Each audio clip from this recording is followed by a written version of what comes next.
Hello and welcome to MEE Live. I'm Matilda Mallinson. It's Thursday, the 23rd of April, 2026. Today, Israel's killing of journalists in Lebanon.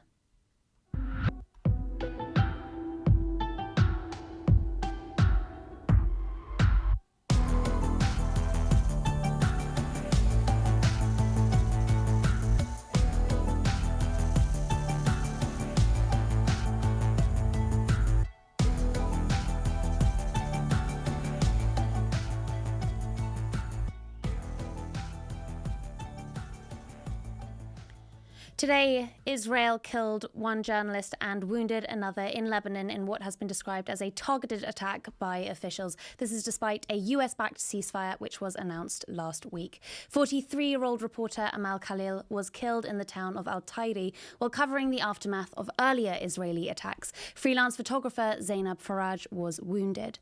According to multiple reports, an initial airstrike hit a car in front of the pair, prompting them to take shelter in a nearby house. A second strike then hit the house. Rescuers managed to retrieve Faraj, but when they returned for Khalil, Israeli forces opened fire, blocking access for hours. By the time rescuers were able to reach her, she was dead. Lebanon's Prime Minister Nawaf Salam described the attack as a war crime and vowed to spare no effort in pursuing these crimes before the relevant international bodies. Amal Khalil's colleague and friend joins us now. Dr. Zahira Harb is a director of postgrad studies at City University of London, and she's the chair of Arab Reporters for Investigative Journalism.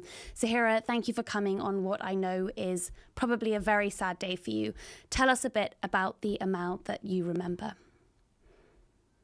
Thank you, Matilda. I'm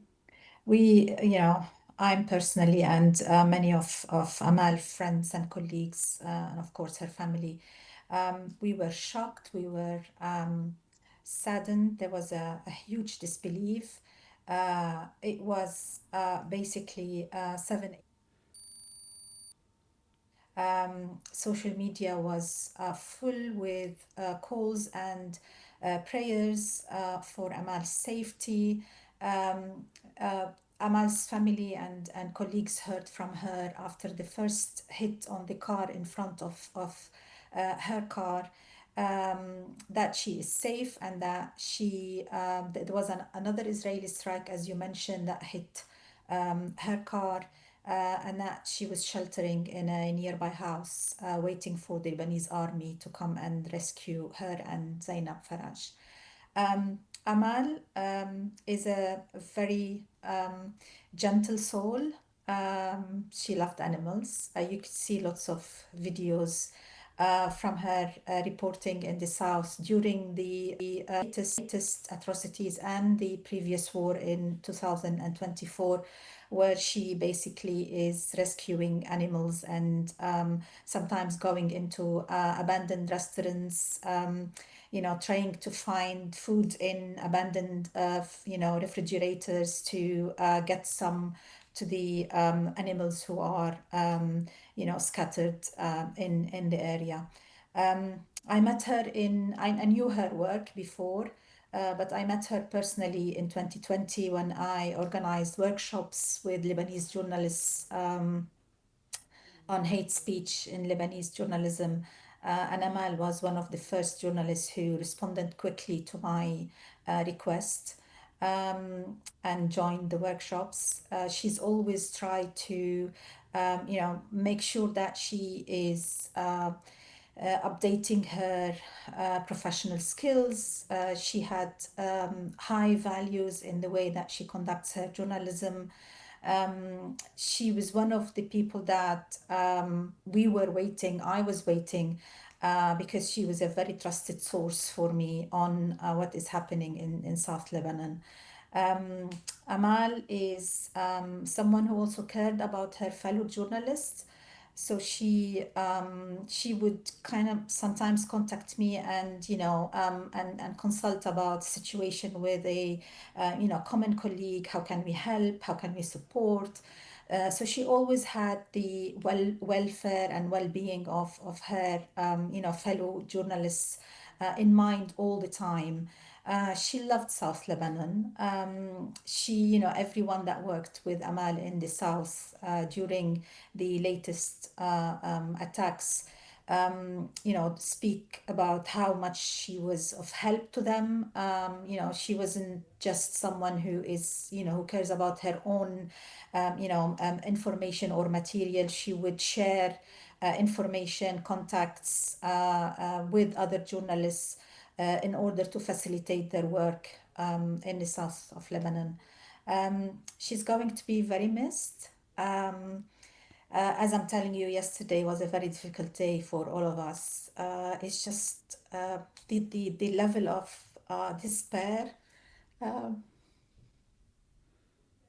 for us not knowing if she was still alive or not, and the fact that um, we knew that she was injured and that the rescue teams were not able to get to her.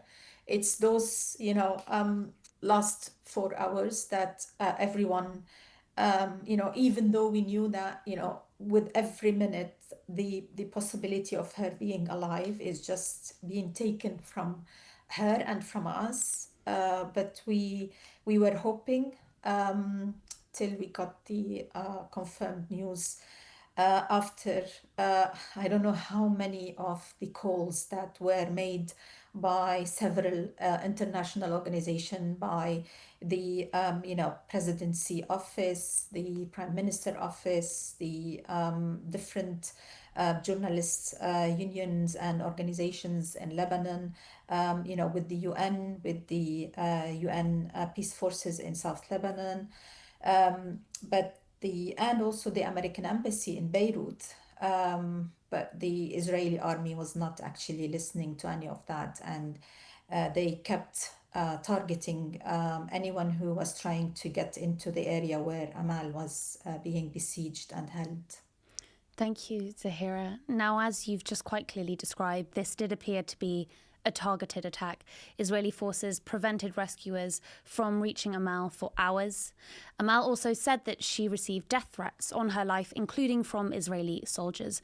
Now, a journalist contacted one of the phone numbers that had sent her death threats, asking for comment. They replied to quote, "These are not innocent people. Journalists affiliated with Hezbollah should know they are destined for death."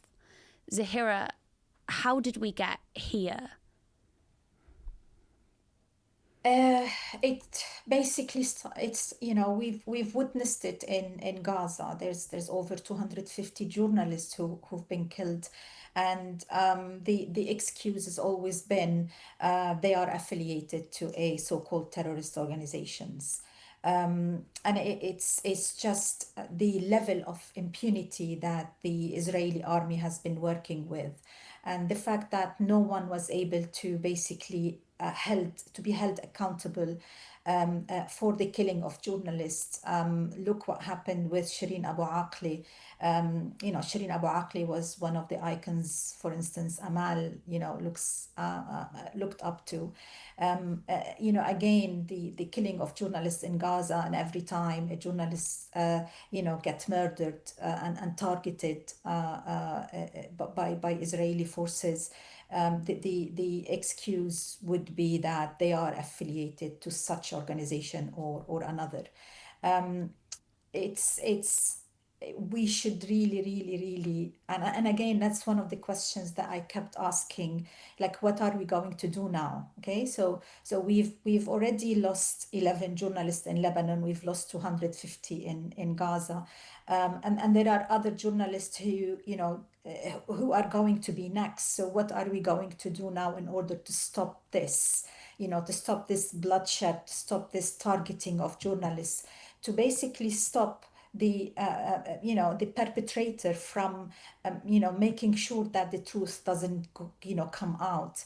And as Amal has been saying, the reason why she wanted to stay in South Lebanon doing her coverage, doing the reporter, is because she doesn't want the Israeli government, the Israeli army, to be the holder of the narrative of what is happening in South Lebanon. She wanted to be one of those people who actually present the narrative from the from the Lebanese side.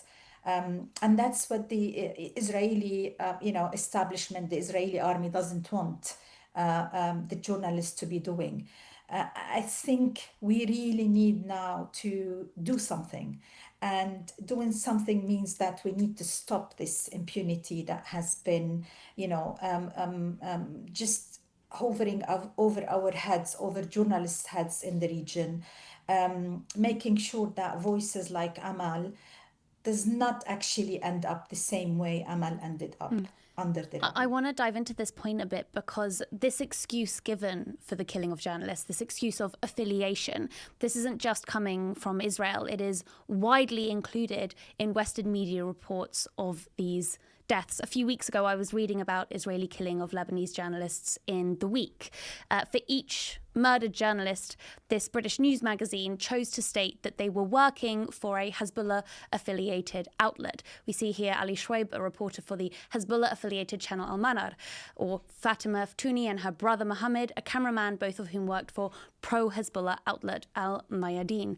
This is given, this line, which comes from Israeli military, it's given as legitimate or legal justification for these killings, as if it's newsworthy. Is it? Is it a legitimate inclusion? And do Western media outlets and audiences actually understand what it means to be working for a Hezbollah-affiliated outlet in Lebanon? It's not legitimate. International law tells us that a journalist is a journalist. It's not legitimate.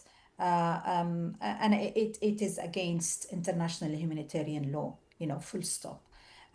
Some of the media organizations tend to take the easy route without actually questioning any of the narrative that is coming from the Israeli military side, and accepting it as a fact,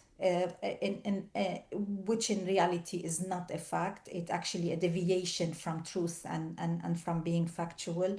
And as I said, some media organizations choose to take the easy way. Some media organizations are actually playing into the hands of the Israeli, narrative and propaganda.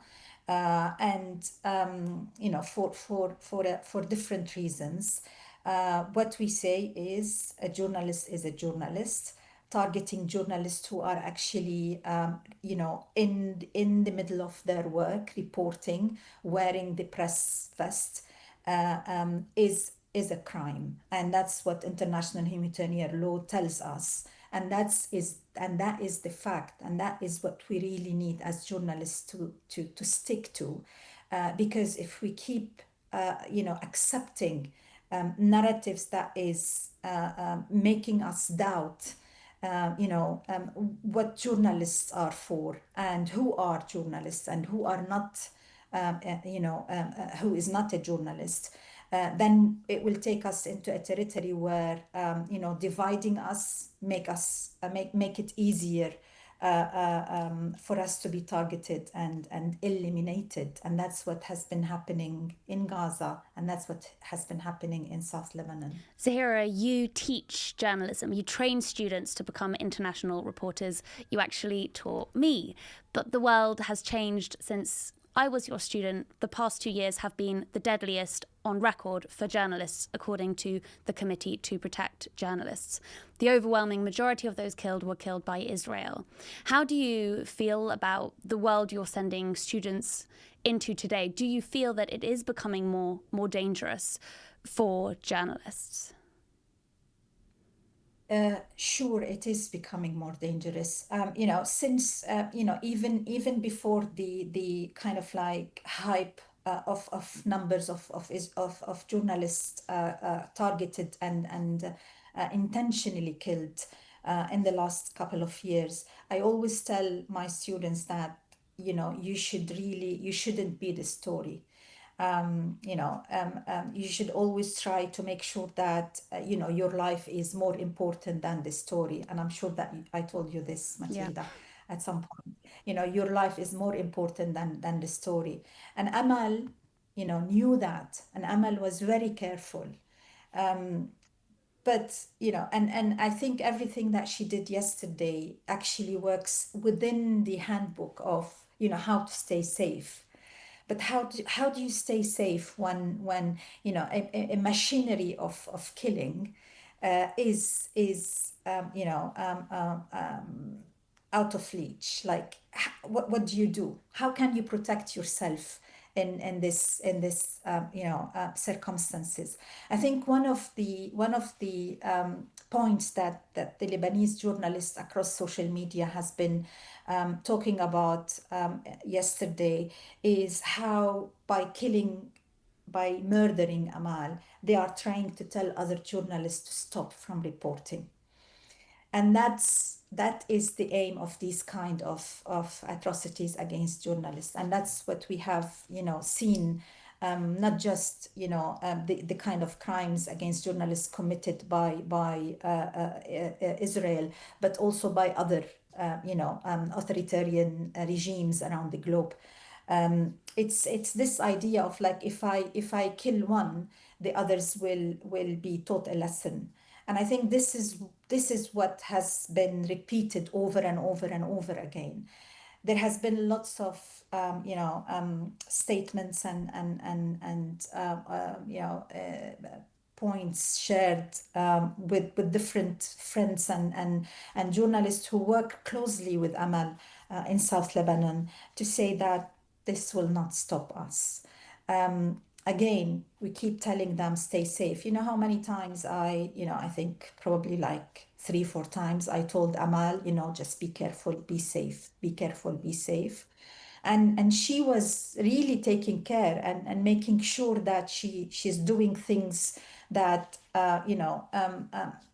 looking after her safety as a journalist. But then, what can you do when when an airstrike, when someone's sitting in a lab or computer booth and decide that now the military F-16 or whatever, or a drone, or is going to be targeting this house. Over over the heads of journalists who's taking refuge in it. Now, as we speak, diplomatic talks are due to resume this evening between Israel and Lebanon in Washington. Talks were designed to be had during a ceasefire. How do attacks like the one that killed Amal play into these ongoing peace efforts? There are calls now from some journalists in Lebanon, basically for the Lebanese presidency and Lebanese government to cancel these talks, these direct calls, as a way of objecting, as a way of protest for the killing of Amal and also the injuring of Zainab. We don't know. We basically, there's a lot of sentiments among many of the journalists in Lebanon, which basically feels like these kind of negotiations are not feasible in the current situation, where Israel has already breached the ceasefire 250 times in 6 days.